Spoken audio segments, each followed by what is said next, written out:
You're listening to Life and Shyt. I'm Danielle Walker. And I'm Tommy Walker. Join us as we talk about our journey overcoming fears, boundaries, marriage, family, lifestyle, business, and whatever other shit you can think of. We're individuals that came together to create one unit with one mind and one goal.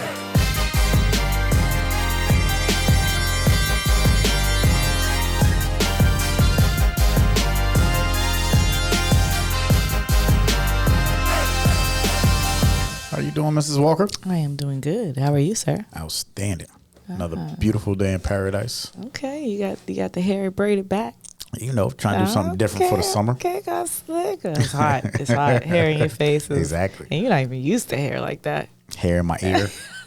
Hair in your ear. That's all so kind funny. of stuff. Yeah. I feel like mosquitoes buzzing and tickling your ear all the time. Oh, but it's your hair there. Yeah. Oh, man. It's weird. I got a question for you. Oh, what's that, baby? Would you have wanted all of our sex talk on the table before we got married? Shit, man. I think that's kind of a loaded question. Dude, I want all of the sex questions. I feel like the first thing I'll say is yes, right? But then I feel like, damn, man, maybe I would have been scared once I'd have got, like, maybe it would have scared me away. I'd have been like, I don't think so. So, I don't know. I say yes, but... But do you remember, like, we did talk a little about it, like, because I remember before we got married, I think one of my biggest things was you change, because we talked about having kids. Mm-hmm. And I was like, oh, you know, you got 2 kids, I have 2 kids. It's 4 kids total. Having another kid, you know, we're going to change. And I don't want us to change. Mm-hmm. I like how much our how much sex we have now. Mm-hmm. And if we have a kid, I think it's going to be reduced. Yep. That would be something then. And you was like, no, it's not going to change. And I was no, definitely having a kid would change. I know that, babe. Yeah. No, I would say it would definitely change. No, but then I said, you don't change though either. Yeah, yes. Yeah, then you said that after women get married that they change, right? Yeah. You're like, and I don't want you to change.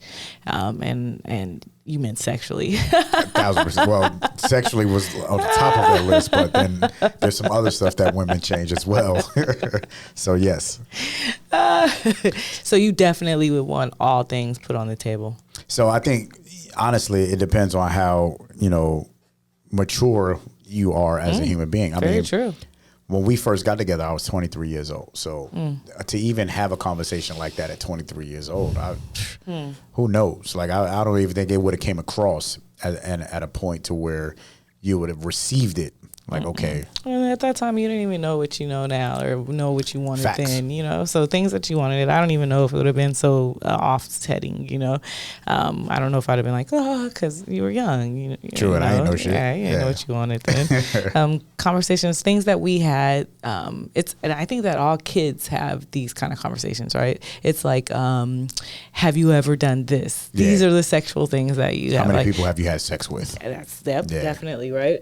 Which is a terrible question. Mm-hmm. Like, they should erase you never that know. question from you never know. Like I mean, like who judges who's a hoe or who's not a hoe, male or female, right? It's like, male, you had sex with 100 men or women. What? 100 women? Like, you're a hoe. Or if your boys would say you deserve a trophy. Yeah. And then women, they'd be like, oh, man, like, it's even worse, right? 100 men, they'd be like, oh, no, I think men would be kind of taken off by that. But 1,000%. as women, too, I'm like, that's a lot of bodies on you. Yeah, I'm just saying. So both men and women would be judgmental towards a woman. Yeah. But for a man, it's like, okay. For men to men, that peer-to-peer, I think they're just like, high five, and you know what I mean? But even that, I think that's a different conversation, because even if you go through so many women, there's got to be something going on with you. You know what I mean? Like, you've got some kind of like a divide and conquer like issue that you need to kind of maybe, or just get out your system. I don't know. You know what I mean? Or maybe it just happens.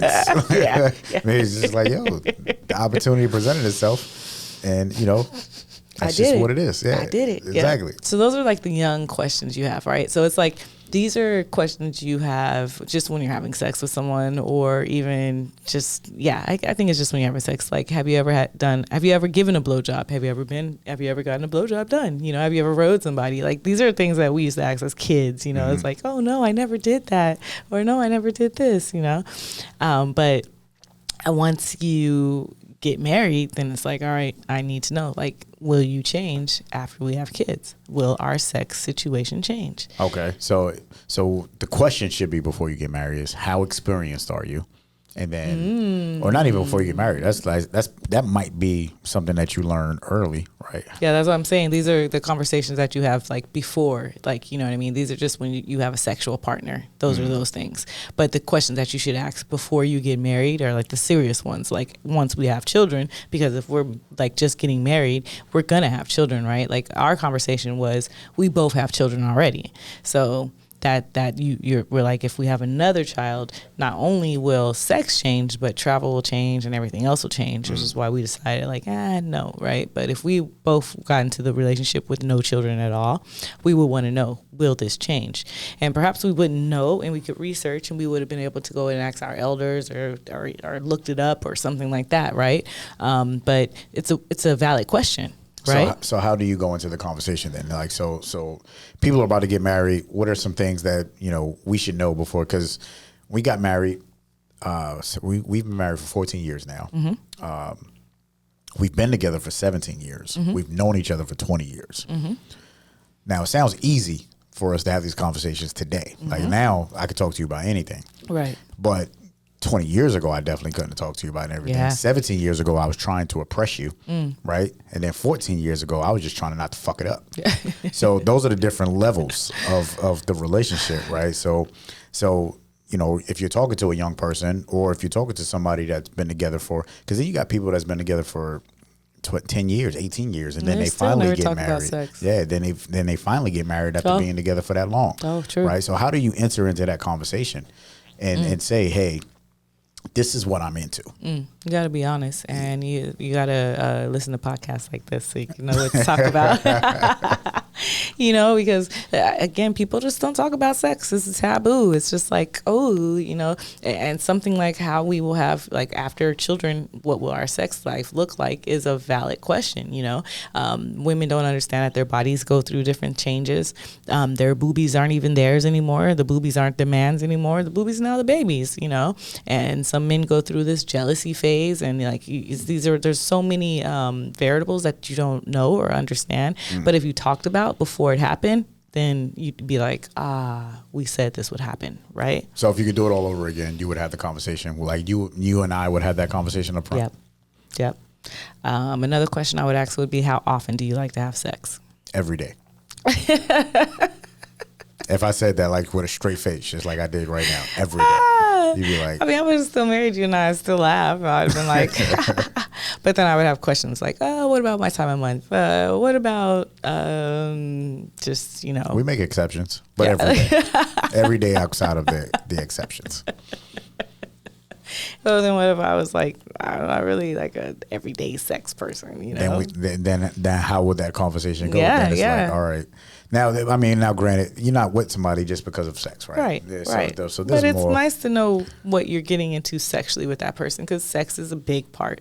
It's a big part of why people break up or stay together, Yeah. Would you say it's like, is there a percentage of it, or is it?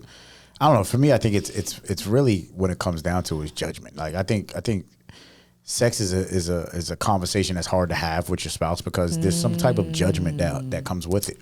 Ooh. Hopefully it's not with your spouse. I get that though. But maybe you've been judged before and that's why you don't want to bring it out. Yeah. Hopefully with your spouse, then you could bring it out and they're like, especially when you first meet that person. Yeah. It seems like that would be the best time to just kind of get it all out there. It's like, yeah, I like you, but I mean, my sexual life, like if I'm not satisfied sexually, then I might cheat. You know what I mean? So I think it's huge to get those things out. And if it's judgment that you're afraid of, then that judgment's going to come sooner or later anyways, Facts. Because it's like what they say, what's in the wash, it'll come out in the rinse, right? Yeah. It's like, I mean, if you try to suppress all that sexual urges, then, like I know men who like bona fide were in relationships, married for 20 years, divorced, and then married a man. So all those years you were unhappy. You know what I mean? Yeah. So you weren't honest with yourself or your spouse. Yeah. So you make a great point because majority of divorces, right? It's either finances or sex, right? Somebody cheated, infidelity. So if you have a conversation about finances up front, which you can't really, because if we both come into the relationship poor and then, you know, all of a sudden we're making money, then there's no conversation there. Conversation is different. Now, if you come into the relationship and you got your own money, I got my own money, you know, finance, or have an we intelligent lose it, conversation. yeah, or we lose it all. There's a lot of different things going on, but they also have like prenuptial agreements. They got all these different factors that makes finances not an issue. But now infidelity, there's nothing that comes pre-sex or pre-marriage that says, hey, so you used to act this way and I used to act this way, so we're going to put this little contract in the middle to make sure that infidelity is not an issue. But if you have that conversation up front, like, yo, this is what I'm into, this is what I've been thinking about, this is how I feel, then maybe you would lower the risk of infidelity during marriage. Like, how do you feel about sex toys, right? Like, so if I love sex toys, right? Like, love them and have a whole drawer full of them and a whole little selection of things. And then we get married. And this whole time I was kind of embarrassed to tell you about that because I thought you would judge me or feel some kind of way and say like, you like toys or whatever you would say or anyone would say. But then, you know, like, you find me sneaking one day like, you're like, what the fuck are you doing? That goes back to judgment, right? So if you're not open with me about it, it's because you feel like I'm gonna judge you, and then if I do judge you, then it's like, oh well, shit, I was right, or you know, it's a gamble. It's one of those things where you don't know how people are gonna react. But do you think that's a good question to know, or something you would want to know about your mate? Like, do they like sex toys? If that was like before getting married, is that a question that you would want to know? I think you should know as much as you can about your mate before you get married. Absolutely. I mean, I don't give a shit what it is. Like, if you could be as honest up front, then it would really help with a lot of heartache in the future. Very true. Very, very true. Another good question is, how do you feel about cheating? Or what defines cheating?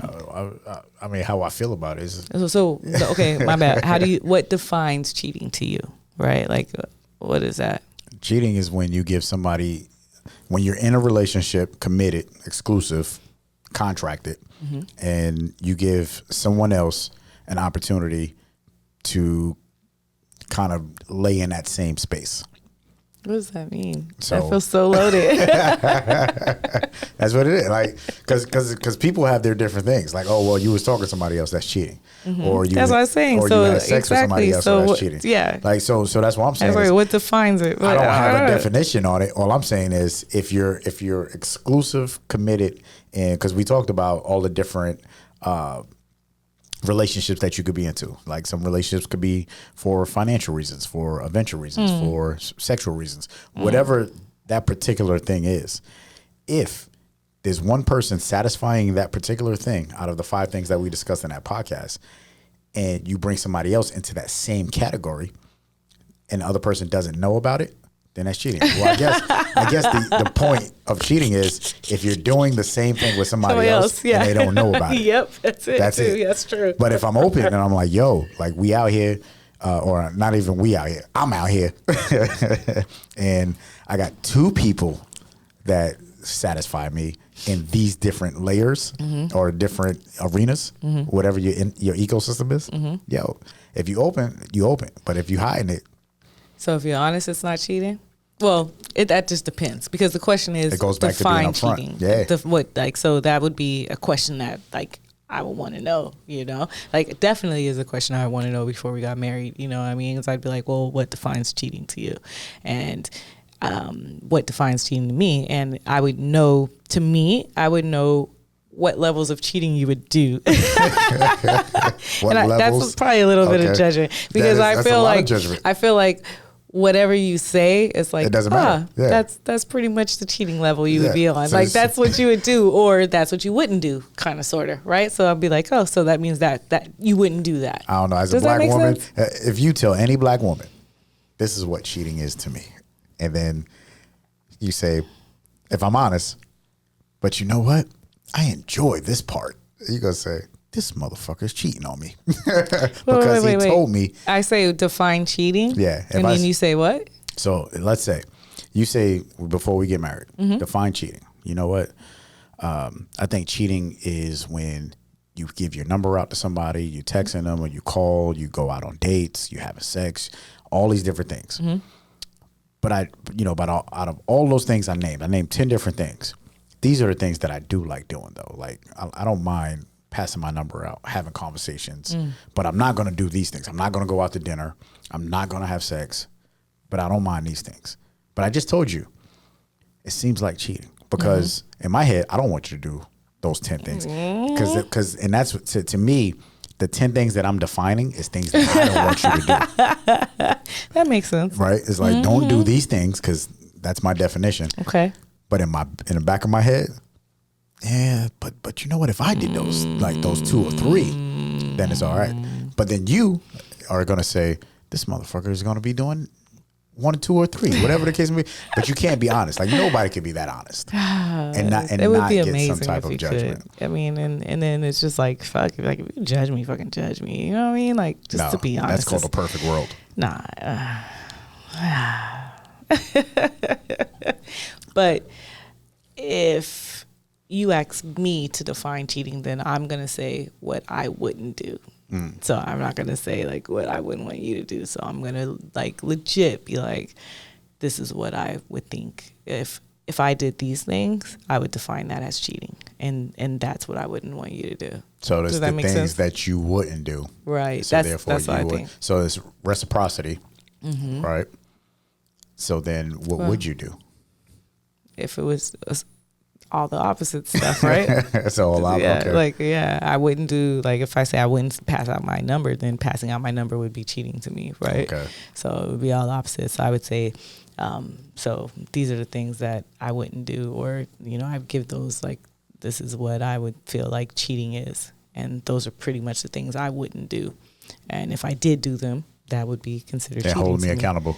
Yeah. So everybody's cheating could be different then. Yeah, that's why we ask what define what cheating is to you, right? Because like I said, you could say I gave my number to this girl, and then I would say like I would twitch like, why the fuck would you give her your number? Why, you want to text her? You want to get to know her? You want to eventually have sex with her? Like, you know what I mean? Like, if that's a thing that like, you know, because perhaps, and it's history as well, right? Perhaps like I was 16 and I had a friend who gave my boyfriend his number, and all of a sudden they were cheating. You know what I mean? Like, I don't know. So what if I was in 5 different relationships and 5 different people had 5 different things that what cheating meant to them? 5 different definitions. Well, that's a little... I'll be kind of fucked up as a human being. I mean, yeah, to have 5 different relationships and have to deal with all of those, yes, that would be. But if you were a single man and you had 5 different women that you were dealing with, and you let them know that, yo, I'm not dealing with just one woman, I'm dealing with more than one woman.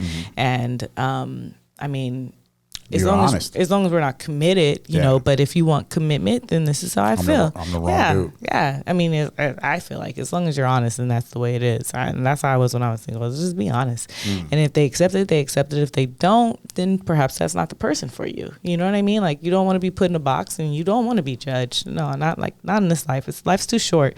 We lose too many people, and we know for you to be in a box, especially sexually. Now, another question would be like, how do you feel about porn? I'm gonna be very honest. I've heard and I've seen on TV lots of situations where women go crazy over guys in porn, you know, like, and don't get me wrong, I know porn can be addictive. I know porn can be a problem. And like I said, I've seen on Snap, women have they have killed the man over porn. I don't want you referencing Snap. Yeah, I know. For those that don't know, it's a show like everybody knows what Snapped is, babe. Everybody knows. I didn't know about it until you. I was like, what the fuck are you watching? Snapped. I'm like, fucking Snapped. Oddly, there's only women on there that Snapped. No, it's a lot of people that snap, but damn, you mostly watch women. A lot of Snapped. But there's a lot of episodes, but yeah, for porn. So don't make nobody snap over porn. So porn is like, is that something you would want to know about before you got married? Or which it's something we legit did. We talked about porn before we got married. We talked about porn, about how we felt about being filmed. that was important. Like sexually together, like could we make our own porn? You know what I mean? What kind of porn do we like? Because that was a whole different thing for me, because I like porn, right? I came into the relationship like, hey, porn is something I did pick up. Yeah. I don't excessively look at it. But it's like I said, I'm not trying to judge or anything like that, because that's something that's really sensitive to me, because I really do not understand excessive. Like I understand if you want to look at porn every night before we go to sleep, like I'm kind of okay with that. I mean, I am okay with that. I'm not kind of okay with that. But that's because I like porn too. So it's entertainment. So if it stays in the practice of entertainment, then it's okay. But like everything else, once it becomes something that is making you an unproductive human, and that's anything. Oh, okay. You know what I mean? Like if it's an unproductive human, and then you have these notions that you think that everything should be what you see. It's entertainment. It's like watching a superhero jump from building to building, right? And then you go out and you try it. It's a fucking movie. Like you're not going to be able to jump from building to building. So you think that people are going to want to try things that are in porn? Or they're going to try things that they see and they don't know how real it is, right? But most people who are addicted to porn, babe, are people who are never going to be in those situations. I just know from you just laid the judgment hammer. I apologize. Yeah, that's a huge judgment hammer. Every situation I've seen, every like show I watch, the guy is not like well, shit, Ron Jeremy is the first name that comes to my mind, and he's what they all look like. So never mind, scratch all that from the subject, right? Thank you very much. Because you can look like anything. I mean, who knows? Like, exactly. And then sex is sex, shit, you know, and people have it. So yeah, okay. So it goes back to, baby, right? It goes back to the way of thinking. So as long as it doesn't cloud your way of thinking, right? Okay. Like whatever your reality is, your reality. Okay. And what you see on TV is not your reality. Okay. So that's all I'm saying. Yeah. Are you into group sex? Am I into it? Is a question. Is that a question you would want to know before? Yeah. Or have you ever thought about group sex? So it's definitely something that I want to know if it's because that goes back to, is it your fantasy or is that just how you regularly want to roll? That's a question. Right. Yeah. Like, what are your fantasies? Would you want to know all the fantasies? 1,000%. Yeah. And I think we talked about our fantasies before. But that wasn't in the beginning. We talked about that over time. In Alvarado, no. In El Cajon, we talked about fantasies. Yeah. But fantasies also evolve, right? So you have this fantasy, then. But we talked about them before we got married, though. You know what I mean? Like we were like, what would you like? You know, like how far sexually would you go, or this or that? Or I think we had some really good, honest, open, like conversations about sex before we actually got married. So you definitely want to know, like, is it a fantasy? Is it something that you want to try, or is it something that this is your life? Yeah, that's huge. Because at the end of the day, that's what it doesn't matter, right? So it's like, yeah, this is what I'm into. This is my life. This is my lifestyle. Yeah, like this is what I do every Friday. You know what I mean? Like that's a big difference from I just want to try it, and then and I'll never want to do it again, or I want to try it and see what happens, and then go from there. Yeah, because that's so true, right? Because then you say like, okay, what's your fantasy? My fantasy is this, and now it's like, I want that all the time. Exactly. And you're like, shit, I gave him his fantasy and now all of a sudden he wants it all the time. So it comes down to the communication and not being ashamed of being vulnerable. Yes. And exposing yourself to your spouse. Yes. The other side of that is, being open to receiving it, because whatever I dish out, I gotta be ready for whatever comes back my way. It's not one-sided. You know what I mean? It's going to be a conversation that's two ways. So you got to be willing to take that conversation. Push as well. And pull is real. Push and pull is real. Yeah. So if you want to push, you got to be ready to pull. So if you put sex on the table, then and that's why it's uncomfortable. Exactly. That's why it's hard. And then ego becomes the enemy. Oh gosh. Because it's like, well, this is how I really feel, and I want to practice and I want to be open, but then I'm not ready for what's gonna come. God, and you got to be honest. You got to be honest, because your wife can't say like, man, I want to be like done up hard, or I want to be choked, and then you're like, I can choke you, and then you're like, fuck, I never choked anyone. I don't know if I really want to choke someone, Exactly. And then it's like, damn it, I really want to be choked, or I really want, my thing, whatever my thing is. Or you used to like try it one time, and then you're like, oh, I want to be choked all the time, and he's like, I don't want to do this all the time. So the unknown, it's the fear of the unknown, right? Yes. And especially, you know, I mean, when you put your heart out there, you're like, well, shit, I don't want to lose this person over some fantasy or some conversation. Like, it was like, we didn't even have to have this conversation. And then now I lost you. So these are a lot of different things that happen and why people don't have these conversations, right? So at the end of the day, you could say, you know what? Fuck that. I don't want to have none of those conversations because I don't even want to take that risk. Yeah, but you take a bigger risk because it's going to happen in the long run. Just like the financial, like you said, you know, exactly. You don't talk about financial in the beginning, and then at the end, it's like, oh shit, you know, this is like why we should have did a prenup, like, because this is what we were trying to avoid, or, so yeah, I think it's best to talk about it up front. Unknown is real. So if you're as honest as you can be up front, and if you're okay with being honest up front, then shit, man, life, like sleeping at night makes it that much easier. Yeah, that's true. That is very true. Another question I would love to know would be like, what turned you on? And that's another thing that evolves. And I think that we could talk about that as a couple who has been together for a while. If we were a couple who had just gotten together, then it would be different, because we would like, what turned you on? It's like, oh, but I know for a fact things that turned you on before may turn you on still, but I know there's other things that turn you on now, you know. But now I'm way more zeroed in on what turns you on and what doesn't turn you on, you know, or what turns you off. Yeah, well, and I think that's more what it is. It's because my favorite thing now is like 17 years. Like, we've been together for 17 years. You should know. And at the same time, it's not like you should know because of routine, but you should know because we talk. Yeah. And like for us, it's because we communicate, and we're not saying, so by all means, let's keep it in perspective. If you're new, be as open as you can. Not be, you know, you can't be as open as you would be if you've known each other for 17 years. That's a different kind of respect. That's what I said, since we've been together. Yeah. So it's a different kind of respect. Like, to get to this point, you have to have made a lot of mistakes, right? And you have to have been upset with each other and understand and like, all right. So you can't be as transparent as you would like to be, but at the same time, be open and be willing to work, right? Because there's going to be some work. There's going to be some mistakes. There's going to be some little white lies, and we'll talk about that in another podcast. But there's opportunity for you to be as open as you can up front, so that you can at least make it to the first 7, right? It's that 7-year itch. When you make it to the 7-year itch, then there's another conversation. Yeah. And then you get to, 14. Yeah. And then you just keep rocking and rolling from there. Yeah. You change. We all change. Just make sure you let your partner know that there's change. That you're changing. That there's a change, right? So like you said, communication is huge. And we are able to have this conversation a lot more freer because of the years that we have. You know what turns me on. I know what turns you on. But we also know that the main things that we want to talk about before we got married, and the things that we talk about while we're married sexually. That's real shit. It's life and shit. Life and shit. Do us a favor. If you enjoyed this episode, please subscribe. Leave a review. Let us know what your thoughts are. That's the only way that this show is going to be successful. And we appreciate you. Talk with you next time.